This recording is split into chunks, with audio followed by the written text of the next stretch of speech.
Baik, Assalamualaikum warahmatullahi wabarakatuh. Selamat sore, salam sejahtera bagi kita semua.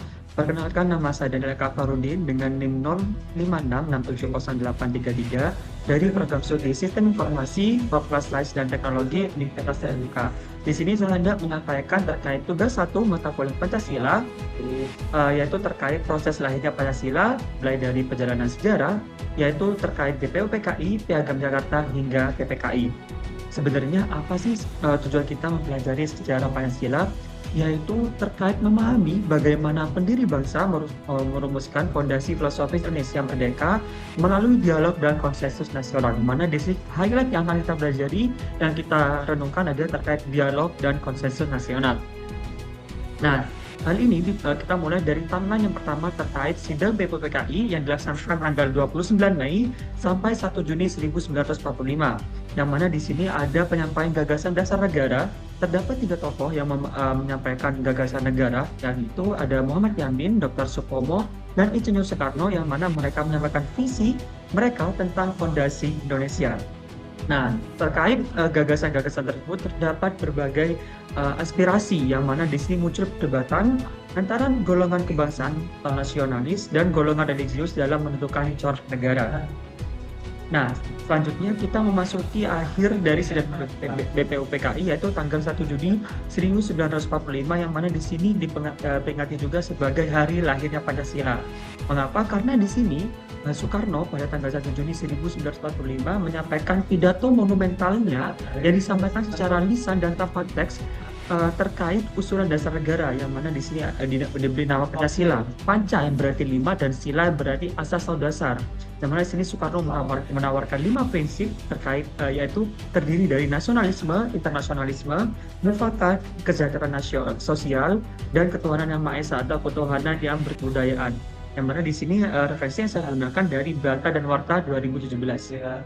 Nah, selanjutnya kita memasuki terkait era Piagam Jakarta yang diterbitkan tanggal 22 Juni 1945, yang mana Piagam Jakarta ini merupakan hasil kerja dari Panitia 9.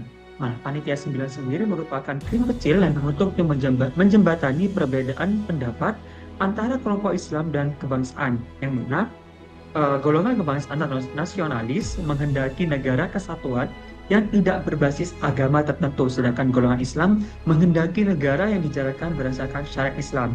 Yang mana di sini highlight dari pembahasannya yaitu terkait ketuhanan dengan kewajiban menjalankan syariat Islam bagi pemeluk-pemeluknya.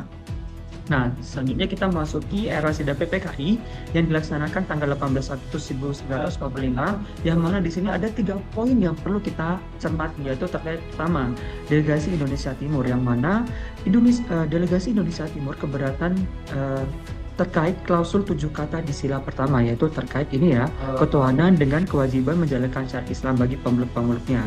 Nah, di sini Muhammad Hatta melakukan konsensus nasional, yang mana sila pertama akhirnya berhasil diubah menjadi ketuhanan yang Maha Esa untuk semua golongan, yang mana ini tidak sentralistik terhadap kaum Islam ada di Indonesia, tapi untuk semua agama yang ada di Indonesia.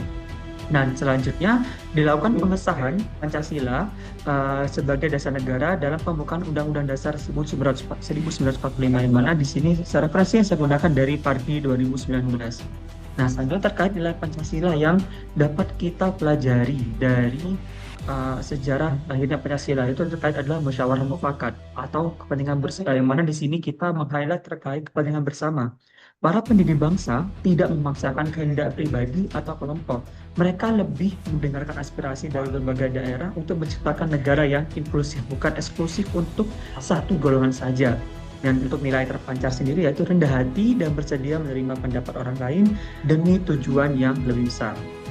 Sedangkan refleksi pribadi saya yaitu Pancasila bukan hanya berarti kita bebas dari penjajahan, namun mengajarkan kita bagaimana bisa hidup berdampingan dengan diversitas atau perbedaan yang ada di Indonesia. Karena Indonesia bukan hanya negara bagi satu golongan saja, tapi bagi berbagai golongan, yang mana kita adalah satu atau Bhinneka Tunggal Ika.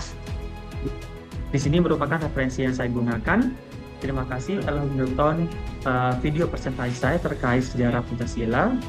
Saya Daniel Kafarudin, pamit undur diri. Terima kasih. Wassalamualaikum warahmatullahi wabarakatuh. Selamat sore.